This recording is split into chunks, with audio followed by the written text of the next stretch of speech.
something to believe and to Manira usiana zimenezi ndizofunikira ndithu koma chimene ino adzaone chenicheni chimene chikubeba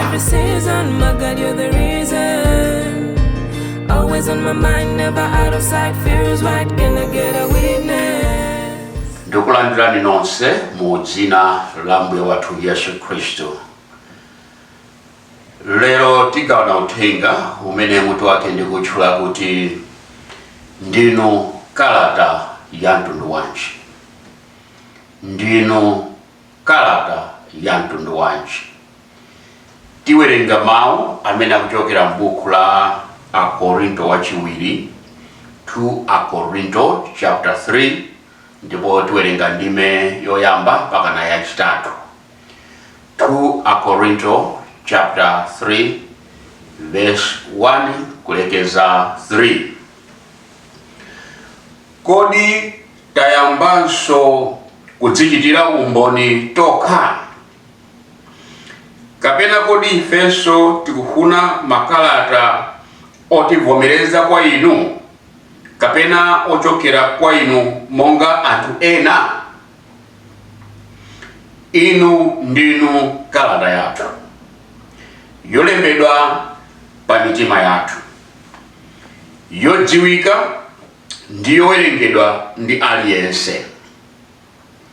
Inu mukuonesa kuti ndinu kalata yochokera kwa Kristu, zotsatira za utumiki wathu, osati yolembedwa ndi inki koma ndi Mzimu wa Mulungu wamoyo, osati pa miyala yosemedwa koma mitima ya anthu. Tipemphere. Atate, mu dzina la Yesu Kristu tikuthokozani pa chama amene tawerenga, ndipo tikupemphera Mzimu Woyera chitani muja muchitira kwa ife tonse pamene timvetsera mawu anu, mu dzina la Yesu Kristu. Amen. Monga tawerenga 2 Akorinto 3 verse 1 mpaka na 3, 2 Akorinto 3 verse 1 mpaka na 3, uthengawo tawutchula kuti ndinu kalata ya mtundu wanji.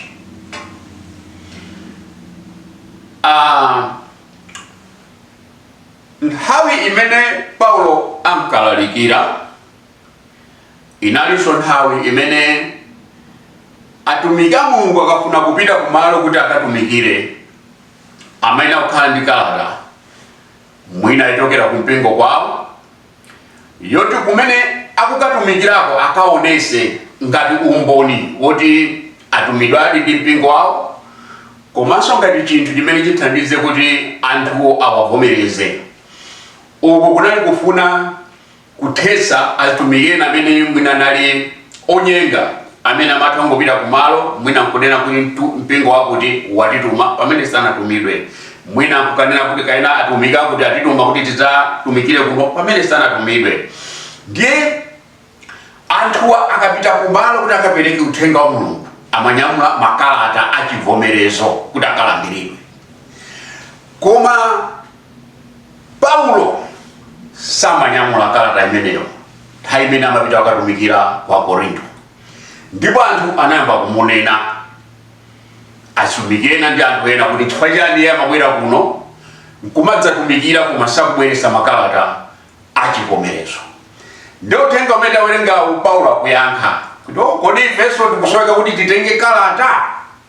Ndiye akufotokoza kwawo za akhristu a ku Korinto kuti inetu sindikusowanso kuti nditenge kalata yachivomerezo, chifukwa kalata ya ine ndi inuyo, uthenga umene ndaupereka kwa inu, ndipo ntchito imene uthenga wagwira pa moyo wanu ndi zipatso zimene zikusonyeza pa moyo wanu ndi kalata yokwanira yoti ine ndavomerezedwa. Haleluya. Akuti kalata yolembedwa ndi inki ndi yaying'ono poyerekeza ndi kalata imene Mzimu Woyera walemba mkati mwanu ndi zipatso zimene inuyo mukuzionesa. sindikusowaso kalata ina iliyonse pakuti inu ndinu kalata. Ndiye chimene tifuna tigawane apa zinthu ziwiri. Choyambirira kusinthika. Uthenga wa Mulungu wa moyo umasintha munthu. Ndipo kuti ngati ndiyo mkati mwanu mwalandiradi uthenga wa moyo, ukuyenera kuonesera zipaso zake kuti mkati mwanumu uthenga wagwira ntchito. Nkosavuta kwauza anthu kuti ine ndine Khristu. Nkosavuta kwauza anthu kuti ine ndine senior pastor. Ma introduction amene timapereka ndi abwino ndithu, koma anthu alibe nazo ntchito kwambiri kuti ndinu senior pastor kapena ndinu junior pastor, koma kalata imene mukuonesa ndi ya mtundu wanji. Ndinu kalata ya mtundu wanji. Chifukwa kalatayo ndi imene yaziwise anthu za inuyo. Mukhoza kutangwanika ndi ntchito za Ambuye, kaya ndi kumakwaya, kaya ndi kumadera osiyanasiyana. Zimenezi ndizofunikira ndithu, koma chimene anthu adzaone chenicheni ndi chimene chituluke pa moyo wanu. Inuyo ndinu kalata ya mtundu wanji. Kotero kuti akhristu aku Korinto anali akhristu onyadisa amene anampasa mphamvu Paulo wayankha adani ake amene amasusana nawo kuti ine musavutike nani kuti ndinyamulako kalata ngati imene ine mukunyamulira. Ine uthenga umene ndimaupereka ukuchitira umboni. Ineyo ndatumikirapo kwa anthu osiyanasiyana. Mwenanso amene mukumvera uthenga usiku yamba, sindikudziwa kuti moyo wanu mutamva uthenga osati olalikidwa ndi ine wokha, koma olalikidwa ndi anthu osiyanasiyana.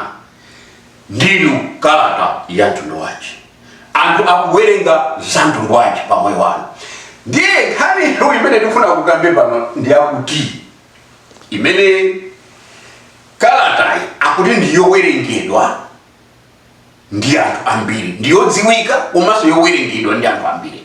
Kutanthauza kuti kalata imene iyi siyoti mungayibise kuti anthu ena asawerenge. Ayi ndiyonekera pa wina aliyense.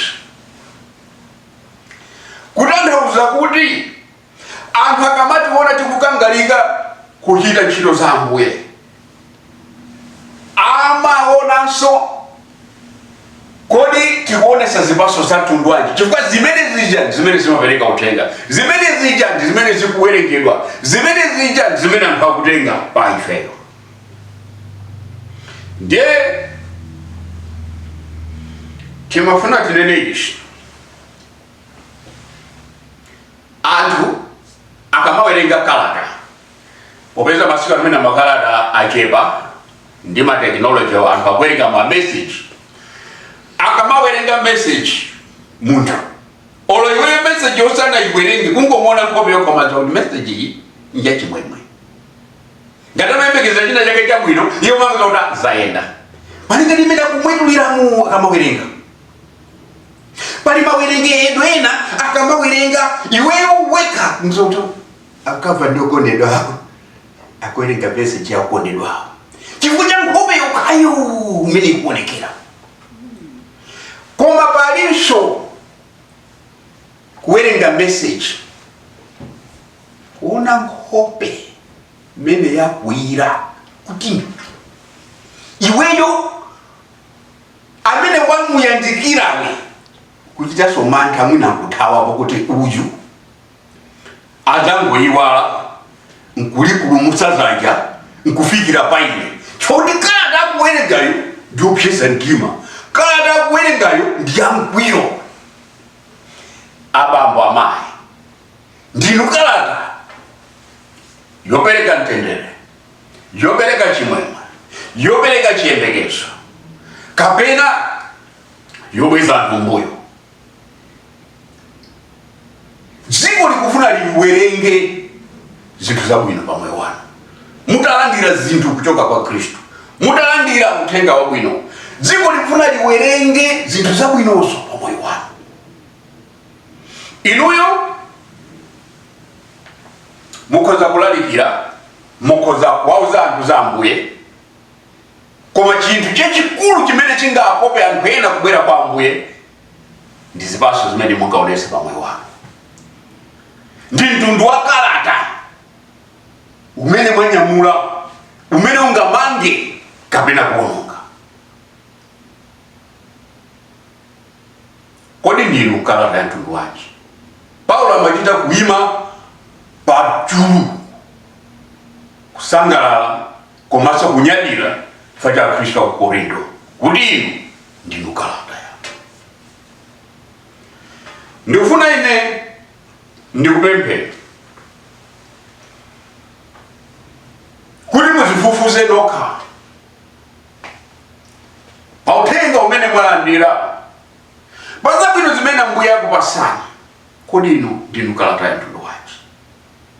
Ndinu kalata yoti anthu akawerenga amakhumudwa? Ndinu kalata yoti anthu akawerenga safunanso kubwera pa nyumba pano? Ndinu kalata yoti anthu akawerenga safunanso kubwera ku mpingo kwanu? Ndinu kalata yoti akawerenga safunanso kukuimbirani pona? Mukuyenera kusinkhasinkha moyo mwanu, ndikumvesa ndikulandira uthenga umene inuyo uli mkati mwanu. Dziwani kuti sizibisika, akuti kalatayi ndiyowerenga aliyense. Ambuye akudaliseni pamene mukukhala akalata abwino, pamene mukukhala kalata yonyadisa, pamene mukukhala kalata imene wina aliyense akayiwerenga azasanduka wachimwemwe. Ndimafuna pomaliza ndikambe mawu awa amene nakumana nazo nthawi ina ku chipatala. Kitapita kwaona odwala, bale wina anafuna kupereka pemphere kuti achisana choke tipemphere, koma odwala anakana kuti inuyo mfuna pemphere. Ayi, it's okay, mutakupita. Ndikuti kala chakula inalya kuti pemphere lo azikizitatiza yaye. Bala mondichitira ubwino, pemphere zindichitira ubwino yaye. Anadzikuja asana pemphere. Tinachita manyazi popeza tinali kulimozi kunyamuka wera kuti zosakhala bwino. Ndinu kalata ya mtundu wanji. Ambuye akudaliseni mukakaleso pomwepo pamene zabwera nduthenga wina. Give me something to believe in when I'm feeling weak, yeah. Always on my mind, never out of sight. Fear is right, can I get a witness? You give me something to believe in every season. My God, you're the reason. Always on my mind, never out of sight. Fear is right, can I get a witness?